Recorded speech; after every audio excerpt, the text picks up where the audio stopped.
کی جو سیاست کو جانتے ہیں انہیں معلوم ہے کہ میاں نواز شریف اپنے جو سیاسی پتے ہیں، جو ان کے سیاسی کارڈز ہیں، وہ آخری وقت تک سینے سے لگا کے رکھتے ہیں، خاص طور پر جب انہوں نے کوئی بڑے فیصلے کرنے ہوں۔ تو اس وقت شہباز شریف کی بھرپور کوششوں کے باوجود میاں نواز شریف نے آخری وقت تک کسی کو کانوں کان خبر نہیں ہونے دی کہ وہ کیا فیصلہ کرنے جا رہے ہیں۔ بہرحال میاں نواز شریف کو جو اس وقت اپنے ذرائع سے انٹیلیجنس معلومات ملی، وہ معلومات یہ تھیں کہ جنرل باجوہ ایک بہت پروفیشنل سولجر ہیں، اور ان جو 2014 کا تحریک انصاف کا دھرنا تھا اس وقت وہ راولپنڈی جیسی اہم کور کمانڈ کر رہے تھے، اور اس دھرنے کے دوران انہوں نے اس دھرنے کی مخالفت کی تھی، اور ان کا جو تعارف کرایا گیا تھا، ان کا جو پورا پروفائل تھا، وہ پروفائل یہ تھا کہ وہ ایک بہت جمہوریت پسند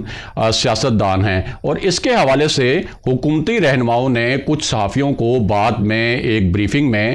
یہ تفصیلات بھی بتائی تھیں، اور وہ بریفنگ بطور صحافی میں نے خود بھی اٹینڈ کی تھی۔ اب اس وقت تو جنرل باجوہ کو آرمی چیف جو ہے وہ بڑی تسلی کے ساتھ چھان پھٹک کر ان کے جو ایک پروفیشنل معیار ہے اس کو دیکھتے ہوئے بنایا گیا، لیکن بعد میں ظاہر ہے کہ وہ الیکشن والا معاملہ ہوا، میاں نواز شریف کی نااہلی والا معاملہ ہوا، تو نون لیگ کا جو ہے اب الزام یہ ہے کہ یہ جو پورا میاں نواز شریف کی نااہلی ہوئی اور اس کے بعد الیکشن میں جو مبینہ دھاندلی ہوئی، یہ اس دھاندلی میں فوجی قیادت جو ہے وہ اس کے اوپر نون لیگ جو ہے وہ الزامات لگاتی ہے۔ اب اس پورے تناظر میں میاں نواز شریف نے ایک عرصے کے بعد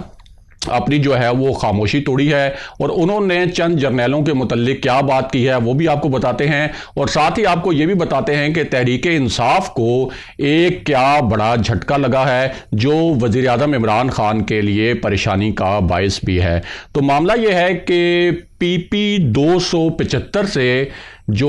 پی ٹی آئی کے ایک رکن اسمبلی تھے، رکن پنجاب اسمبلی خرم لغاری، انہوں نے ایک بڑا اعلان کیا ہے، اور اس اعلان میں انہوں نے کہا ہے کہ ان کا ایک پورا گروپ ہے جو کہ تحریک انصاف کو چھوڑ رہا ہے، اور انہوں نے خود بھی تحریک انصاف کو چھوڑنے کا اعلان کیا ہے، اور اگر ان کے دعوے کے مطابق اگر پنجاب اسمبلی میں کوئی ایسا گروپ موجود ہے اور جو تحریک انصاف کو چھوڑنے جا رہا ہے، تو ظاہر ہے کہ سینٹ میں یہ پی ٹی آئی کے لیے پنجاب میں ایک بڑا جھٹکا ثابت ہوگا۔ اور یہ جو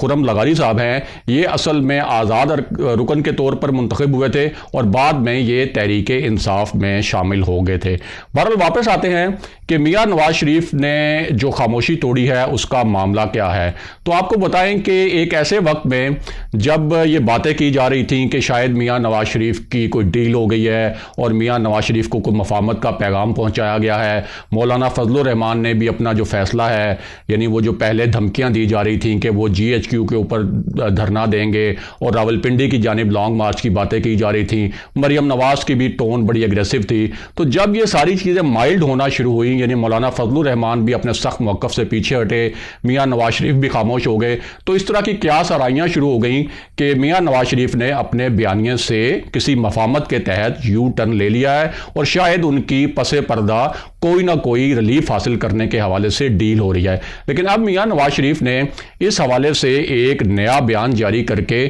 یہ جو خاموشی تھی وہ خاموشی توڑ دی ہے، اور یہ خاموشی جو انہوں نے توڑی ہے اور اس کے متعلق جو بیان دیا ہے وہ اس پس منظر میں دیا ہے کہ یہ جو اسلام آباد کے ریڈ زون میں جو کچھ ہوا،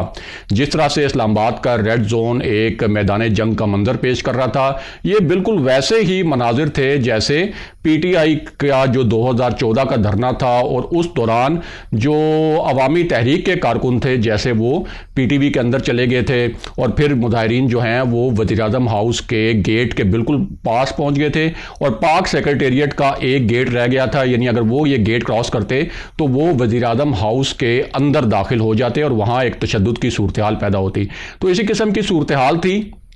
اسلام آباد کے ریڈ زون میں۔ اسلام آباد کے ریڈ زون میں وزیر اعظم آفس بھی ہے، وزیر اعظم ہاؤس بھی ہے، پارلیمنٹ بھی ہے، اور وہاں پولیس نے جو ملازمین ہیں، سرکاری ملازمین، ان پر بہت زیادہ شیلنگ بھی کی، اور پولیس کا اس کے اوپر اپنا موقف تھا، لیکن جو صحافی وہاں موجود تھے ان سے ہماری بات ہوئی جو اس کو اس وقت کور کر رہے تھے کہ یہ سارے ملازمین بالکل نہتے تھے، ان میں خواتین بھی شامل تھیں، وہ بزرگ بھی شامل تھے، لیکن پولیس نے اور جو اسلام آباد کی انتظامیہ ہے اس نے پورے معاملے کو مس ہینڈل کیا۔ اب اسی پوری صورتحال میں میاں نواز شریف نے کیا معنی خیز بیان دیا ہے۔ تو میاں نواز شریف کا کہنا ہے کہ پچھلے 2.5 سال سے سلیکٹڈ اور نااہل حکومت عوام پر مہنگائی کے پہاڑ توڑ رہی ہے۔ غربت اور فاقہ کشی دیکھ کر ہمارے دل خون کے آنسو رو رہے ہیں۔ مہنگائی رکنے کا نام نہیں لے رہی، مگر حکومت بجائے اس کے کہ وہ ملازمین کے زخموں پر مرہم رکھے، ان پر ڈنڈے برسا رہی ہے۔ کیا عمران خان اور اس کو مسلط کرنے والے جرنیل اس پورے معاملے کا جواب دیں گے؟ یہ الفاظ میاں نواز شریف نے استعمال کیے ہیں اپنے پورے جو بیان ہے۔ اس کے علاوہ مولانا فضل الرحمان اور میاں نواز شریف کا ایک 15 منٹ کا رابطہ ہوا ہے اور اسے بہت اہم رابطہ قرار دیا جا رہا ہے، اور اس میں میاں نواز شریف نے مولانا فضل الرحمان کو یقین دلایا ہے کہ پیپلز پارٹی آئے نہ آئے، لانگ مارچ میں نون لیگ جو ہے وہ مکمل طور پر جے یو آئی کا ساتھ دے گی۔ اس کے علاوہ ذرائع کا یہ کہنا ہے، جو جے یو آئی کے ذرائع، کہ اس پورے معاملے میں جون کے بعد حکومت گرانے کا ایک پلان بھی ڈسکس ہوا ہے، لیکن پہلے اس حوالے سے جنوری کی تاریخ دی گئی تھی، پھر مارچ کی، لیکن اب جو تاریخ آئی ہے کہ وہ آئی ہے کہ جون کے بعد حکومت گرانے کا ایک پلان بنایا گیا ہے تاکہ وہ جو وفاقی بجٹ ہے وہ معاملہ جو ہے ایک دفعہ گزر جائے۔ اگلے پروگرام تک کے لیے خدا حافظ۔